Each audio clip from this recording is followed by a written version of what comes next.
성경 말씀 사도행전 10장 9절에서 16절의 말씀입니다. 주여 감사합니다. 사도행전 10장 9절에서 16절까지 말씀 다 같이 읽습니다. 시작. 이튿날 그들이 길을 가다가 그 성에 가까이 갔을 그때에 베드로가 기도하려고 지붕에 올라가니 그 시각은 제6시더라. 그가 시장하여 먹고자 하매 사람들이 준비할 때에 황홀한 중에 하늘이 열리며 한 그릇이 내려온 것을 보니 큰 보자기 같고 네 귀를 메어 땅에 들이웠더라. 그 안에는 땅에 있는 각종 네 발 가진 짐승과 기는 것과 공중에 나는 것들이 있더라.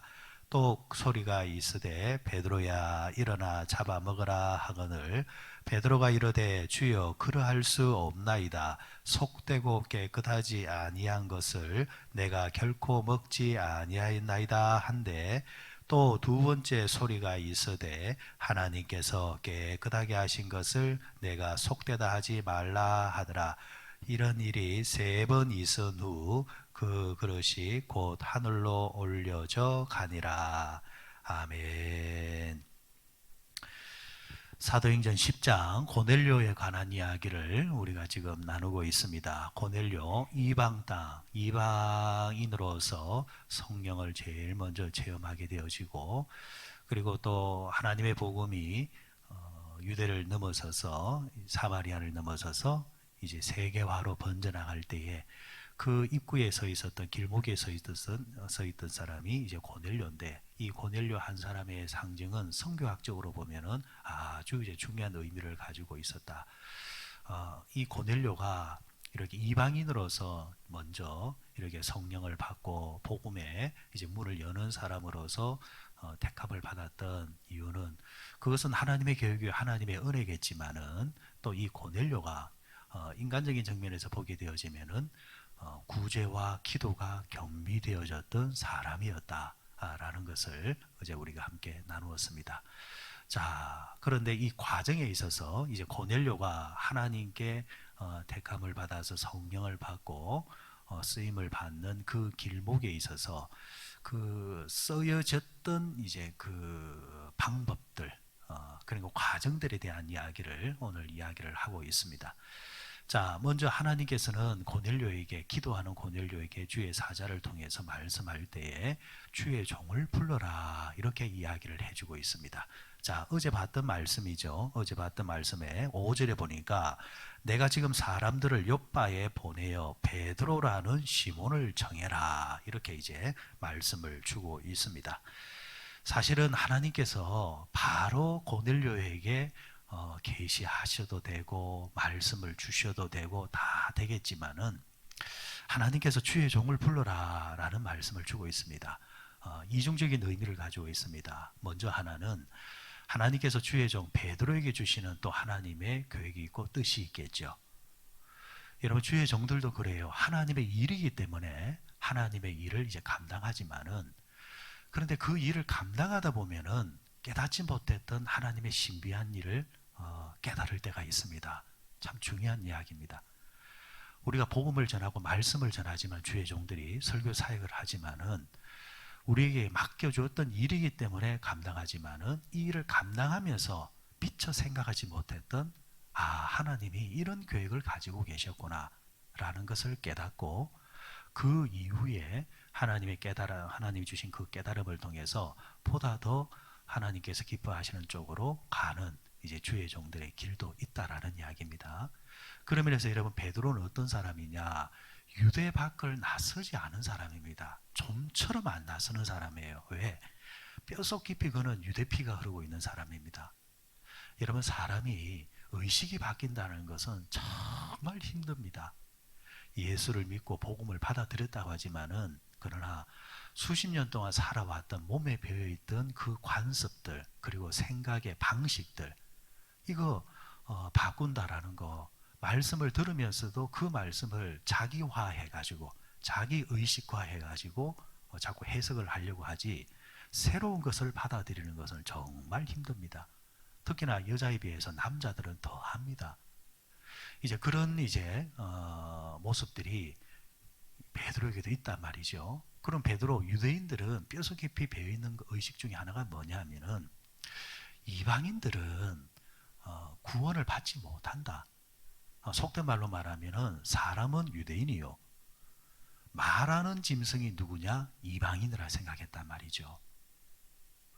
근데 예수님께서 오셔서 복음을 이제 가르쳐 주시고, 그리고 복음을 반드시 이방인에게도 전해라 이렇게 말씀을 하셨지만, 예는 해줬지만은, 그러나 그것을 실행에 옮길 때에는 기왕이면은 어쩔 수 없이 가는 것은 모르겠지만은 내가 의도적으로 가지는 않겠다라는 것들이 이 베드로를 위해서 제자들에게 몸에 배어 있었단 말입니다. 자, 그럴 때 하나님께서 어떻게 하셨습니까? 사도행전 7장을 통해서 어떻게 하셨습니까? 그 사도행 7장에 보면은 제자들도 뽑고 집사들도 뽑았지만은 예루살렘에 뭐가 임합니까? 핍박이 임하잖아요. 그 핍박을 피해서 누가? 빌립이 사마리아로 내려갔잖아요. 빌립도 사실은 뭡니까? 7 집사 속에 두 번째 속하는 집사였지만 그도 유대인이란 말이에요. 그러니까 이방 땅에 내려간다는, 특히나 사마리아 땅에 간다는 것은 그도 상상할 수 없었단 말이죠. 하지만 어쩔 수 없이 뭘 피해서? 핍박을 피해서. 근데 참 놀라운 것은요, 그 당시로 보면은 그 핍박이 몸서리칠 만큼 정말 싫은 거고 괴로운 거지만은, 결과적으로 보면은 그 핍박이 있었기 때문에 사마리아 땅에 빌립이 내려간 거죠. 그리고 그 이후의 행보를 보게 되어지면은 연결되는 게 뭡니까? 이디오피아 내시 간다게를 만나가지고 복음을 전했잖아요. 그러니까 시작은 핍박이었지만은 그 핍박을 통해서 이루어지는 과정을 보게 되어지면은, 야, 이것이 하나님의 섭리였구나라는 것. 이 소식이 어디 들려지느냐? 예루살렘에 있는 제자들에게 들려집니다. 그러자 베드로와 요한이 그 소식을 듣고 살아생전 내려가겠나 싶었던 사마리아 땅에 내려가서 실제로 그곳에서도 성령이 임하고 복음이 임하는 것을 두 눈으로 보게 됩니다. 깜짝 놀라죠. 그런데 여러분, 성경을 자세히 보면은 베드로, 요한이 그곳에서 성령이 임하고 말씀이 강력하게 임재하는 것을 보고 체험하고 또 실제로 예수님의 이름으로 그곳에서 세례 사역을 베풀었는데, 그리고 나서 그들은 다시 예루살렘으로 올라갔더라 이렇게 말을 하고 있습니다.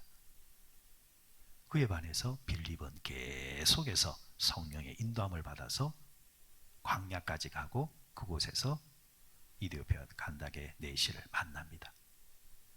베드로, 요한은 다시 올라가 버립니다. 어디로요? 예루살렘으로. 참 안 바뀌어요. 안 바뀌어. 봤잖아요. 그러면 어떻게 해야 되는 거예요? 계속해서 이방 땅을 향해서 주의 사역을 감당하는 자가 되줘야 되는데 다시 원위치라는 거죠. 근데 이게 우리입니다. 우리. 회개 본능이 얼마나 강력한지 모릅니다. 은혜 받고 성령 받고 눈물 줄줄 흘려도요, 돌아서면 또 그 자리에 또 와 있어요. 이게 사람이에요. 저 정도면 변화됐구나 싶은데 어느 날 보면 똑같단 말이죠. 다시는 그러지 않겠다. 아유, 오늘 말씀 들으니까 그래 살면 안 되겠다. 웬걸 또 와 있습니다. 그러니까 사람이 성화되어지고 변화되어진다는 것이 정말 힘듭니다. 그래서 여러분, 사람의 성화는, 구원은 이례적으로 끝나는 거지만은 성화되어지는 것, 변화되어지는 것은 하나님 앞에 가는 그 순간까지 계속 해야 되는 모습이라 할 수 있겠습니다. 자, 그러니까 베드로가, 자, 생각해 보십시오. 이제 베드로에게 또 이방 땅에 누굽니까? 고넬료. 이 사람을 통해서 또 하나님의 살아계심, 또 하나님의 뜻이 전달되어졌을 때에 베드로는 또 뭘 생각하겠습니까? 아, 하나님의 계획은, 하나님의 사역은 계속해서 이방 땅을 향해서 가고 있구나. 베드로는 계시를 받아서 그것을 이행하면서도 뭐죠? 또 하나님의 말씀, 또 하나님의 뜻을 깨달아가는 겁니다. 이것이 베드로에게 주신 또 하나님의 뜻일 것이고, 그리고 또 하나, 누굽니까? 오늘 이 집안의 주인이라 할 수 있는 고넬료죠. 자, 하나님께서 직접 고넬료에게 찾아오셔서 말씀하셔도 되고 일하셔도 되지만은, 그러나 하나님께서는 고넬료에게 주의 종을 불러라 이렇게 말을 하고 있습니다. 여러분, 내가 할 수도 있지만은 하나님께서는 주의 종이라는 과정을 통해서 하나님은 일하시기를 원합니다. 왜? 그게 더 유익하기 때문에. 더 그것이 하나님 보시기에는 유익하기 때문에. 그러면 하나님께서 정해 놓으신 통로와 과정을 통해서 일하는 것이 맞습니다. 그래서 초대교회는, 초창기에는 항상 일하는 방식이 뭐냐? 모든 일이 다 누구를 거치게 되었느냐? 주의 종을 거치게끔 되어져 있었습니다. 왜 그렇게 하느냐? 주의 종들은 전체를 본단 말이죠. 개개인은 자기 입장이 있습니다. 전체를 보기 때문에 뭐가 하나가 있더라도 그 하나가 어디로 가야 되는 것인가를 더 잘 알기 때문입니다. 자, 어쨌거나 하나님께서 이 주의 종 베드로를 정하라 이렇게 말을 했는데, 그러면은 주의 종의 기준이 뭐냐? 큰 의미에서는 하나님께서는 우리에게 그런 말을 하셨죠. 너희는 택한 족속이요, 왕 같은 제사장이요, 거룩한 나라요. 그죠? 그러니까 우리가 어떤 면에서 보면은 일하는 측면에서는 교회에서는 질서면에서 주의 종과 일반 성도들을 나누어 놓았지만은, 그러나 영적인 면에서는 다 누굽니까? 하나님의 주의 종이다라는 거. 그럼 주의 종의 기준이 뭐냐라는 거죠. 주의 종의 기준이. 저는 이 부분이 분명해야 된다고 봅니다. 오늘 부산노회가 열릴 때에 제가 목사 안수식의 설교를 이제 하게 되는데, 제가 묻고 싶은 게 있어요. 뭐냐 하면은, 주의 종이, 목사가 기준이 뭐라고 생각하십니까? 묻고 싶은 게 있어요. 저는 분명한 기준은 하나 있어야 된다고 봅니다. 뭐냐? 성경에서는 예수님께서 나를 따르려 하거든 너희는 나를 부인하고 자기 십자가를 메고 따르라 했거든요. 그럼 자기를 부인한다는 게 뭐냐? 자기를 부인해야만 뭘 할 수 있는 거죠? 십자가를 질 수 있는 거예요. 주의 십자가를 지겠습니다. 백날 해봐도요. 자기 부인 안 되면 결정적인 순간에 나는 주를 모른다 해버립니다. 반드시 선행돼야 될 게 뭐냐? 자기 부인입니다. 자기 부인. 자기를 부정할 줄 알아야 된다는. 그러면 사람에게 있어서 가장 자기를 부정하기 힘든 게 뭘까? 이런 목회 날들을 보내게 되면 제일 힘든 것 중에 하나가 뭐냐? 결정적인 순간에 연민과 동정입니다. 예를 들면 가족의 문제입니다. 아내의 문제입니다. 자식의 문제입니다. 그러니까 주의 종의 길을 가려면은 자신의 아내보다도, 자신의 자식보다도, 자신의 가족보다도 주의 일이 먼저가 되어줘야 되는, 이거 힘든 거예요. 이거만큼 자기 부인하는 게 힘든 게 어디 있겠습니까? 이거만큼 서글픈 게 어디 있겠습니까? 그런데 이거 안 되면은 못 간다라는 겁니다. 심지어 예수님 뭐라고 하셨습니까? 제자들에게 장례식이 치러지고 있는 부모의 장례식 뭐라고 했습니까? 그것은 저 사람들에게 맡기고 너는 어떻게 하라는 거예요? 나를 따르라는 거예요. 우선순위의 문제예요. 가족이 싫어서도 아니에요. 가족이 싫어서가 그거 아니잖아요.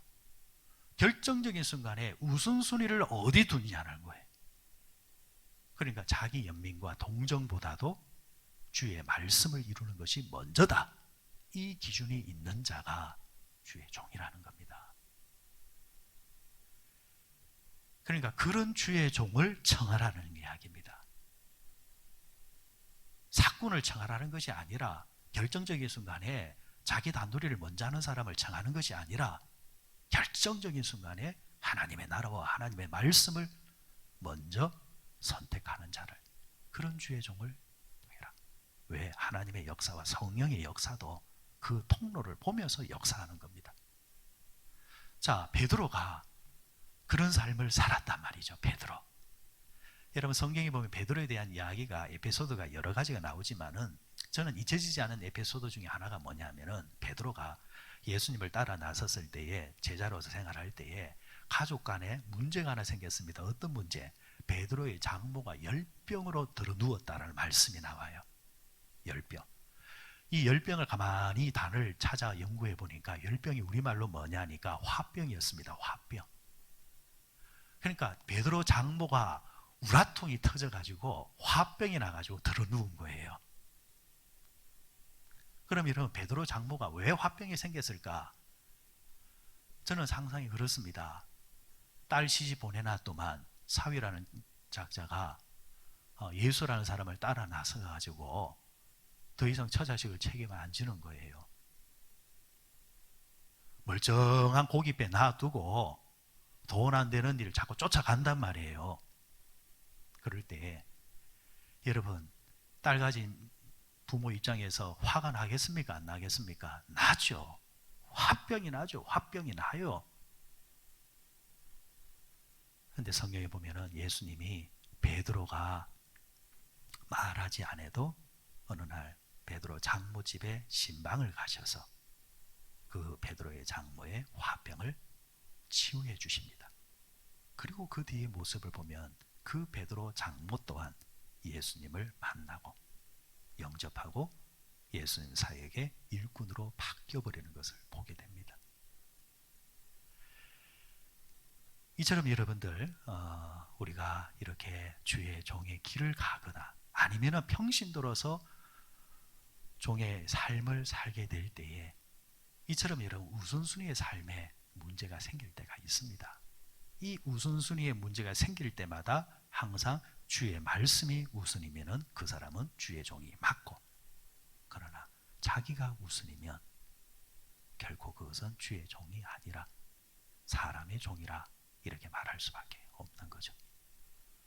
자, 베드로에게 이제 말씀을 주시고 고넬료에게 말씀을 주었는데, 이제 문제는 베드로에게 이제 환상이 이제 나타납니다. 환상이 어떤 환상이 나타나느냐니까, 하늘에서 큰 보자기가 하나 내려오는데 보자기 안에 보니까 음식이 있는데 유대인으로서는 먹지 못하는 음식이 가득한 거예요. 이거는 정결법입니다. 레위기에 보면은 부정한 음식, 깨끗한 음식, 먹어야 되는 음식, 먹지 말아야 되는 음식, 이렇게 딱 구분이 되어 있는데 크게 몇 가지입니다. 예를 들면은 네 발을 가진 짐승 가운데서 되새김질을 못하는 짐승은 뭐다? 먹지 못하는 짐승이다. 되새김질은 영적으로 어떤 의미를 가지고 있느냐니까, 성도들도 여러분, 되새김질을 잘하는 사람은 영적으로 건강한 사람입니다. 예를 들어서 주일에 말씀을 딱 들으면 돌았으면 딱 잊어버리는, 포맷시켜버리는 기적의 사람들이 있습니다. 돌았으면 다 잊어버려. 아멘 이러놓고 집에 떡 가면은 이러고 있단 말이에요. 그것도 남다른 은사인 것 같아요. 자, 그런데 여러분, 일주일을 살아가는 동안 어떻게 하는 거예요? 되새김 하듯이 계속 끄집어내어서 생각하는 사람. 그러면은 여러분, 일주일의 삶의 행보가 계속해서 말씀을 되새김질하고 있는데 말씀 속에서 살게 되어져 있죠. 그러니까 영적인 의미에서 되새김질하지 않은 짐승을 먹지 말라는 말은 주의 은혜를 생각지 아니하고 지 마음대로 살아가는 사람, 그것을 상징해서 되새김질하지 않은 짐승을 먹지 말라는 겁니다. 또 하나는 뭐냐니까, 굽이 갈라지지 아니한 짐승은 먹지 마라. 굽이 갈라지지 않았다는 말은 여러분, 우리는 그리스도인들은 세상과 갈라진 사람들입니다. 세상에서 발을 딛고 사는 사람들이지만은 가야 할 때 안 가야 할 때를 구분할 줄 아는 사람들입니다. 그런데 이거 구분되지 않는 사람들이 있습니다. 교회 왔다가 술집에 갔다가 교회 왔다가 춤방에 갔다가 교회 왔다가 노름방에 갔다가 교회 왔다가 막 지 마음대로 왔다 갔다 하는 사람들. 그러니까 그런 거에 대해서는 먹지 마라. 그리고 비늘이 없는 이제 물고기, 비늘이 없고 지느러미가 없는 물고기는 먹지 마라. 사실은 이 말대로 하면은 여러분들 요즘 주어탕 먹으면 안 됩니다. 주어탕 먹으면 안 되고 장어도 드시면 안 되고, 옛날 사람들 뱀도 잡아먹는데 그러면 안 되고, 마귀들이 한국 사람 제일 싫어한다잖아요. 뱀을 너무 잘 잡아먹어가지고. 자, 이런 음식을 먹으면 안 된다라는 거예요. 자, 이게 여러분 우리는 그냥 듣기에 모르겠지만은 유대인들은 조상 대대로부터 내려왔던 전통이란 말이에요. 당연히 멀리해요. 부정하게 생각해요. 에이 이런단 말이에요. 그런데 하나님이 의도적으로 환상 중에 그것을 내려주셔가지고 먹으란다라는 거예요. 뭘 말하는 거예요? 지금 베드로가 누구한테 가야 됩니까? 고넬료한테 가야 되죠. 고넬료가 누구예요? 이방인이에요. 이방인이 누구예요? 먹지 못하는 음식과 똑같은 존재들이에요. 지금 하나님이 먼저 베드로의 마음을 지금 바꾸고 있는 과정입니다. 그런 면에서 하나님은 참 섬세하세요. 하나님이 탁탁 건드리는 부분들이 있어요. 그래서 예민한 사람들은 그 부분을 빨리빨리 캐치를 해.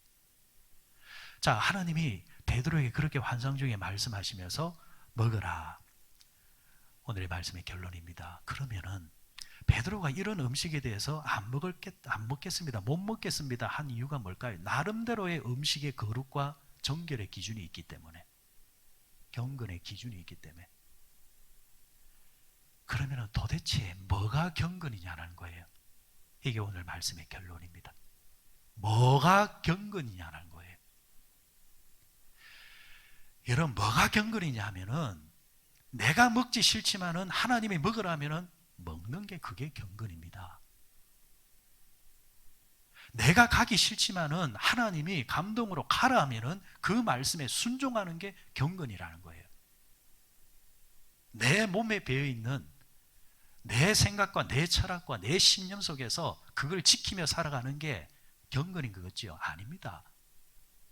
그는 자기 고집이고요. 자기 신념입니다.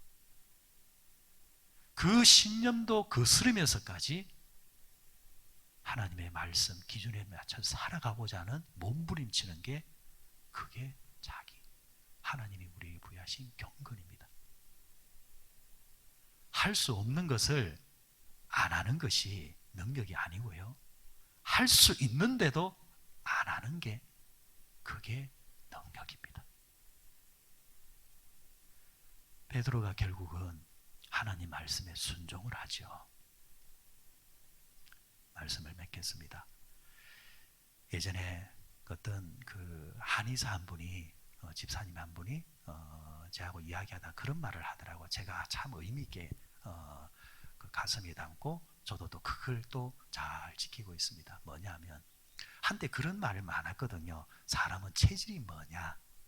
각자 사람들 체질이 있잖아요. 무슨 뭐 땅의 체질이 있고 무슨 물의 체질이 있고 그래서 막 이래야지 하는데 집사님, 저는 이 체질에 어떤 음식이 맞고 어떤 음식이 안 맞습니까?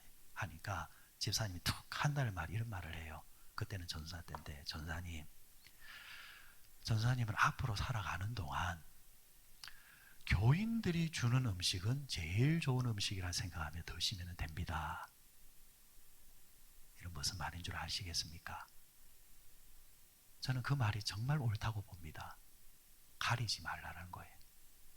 교인들이 줄 때는 가장 귀한 것을 주는 것이기 때문에 체질에 맞출 필요도 없다라는 겁니다.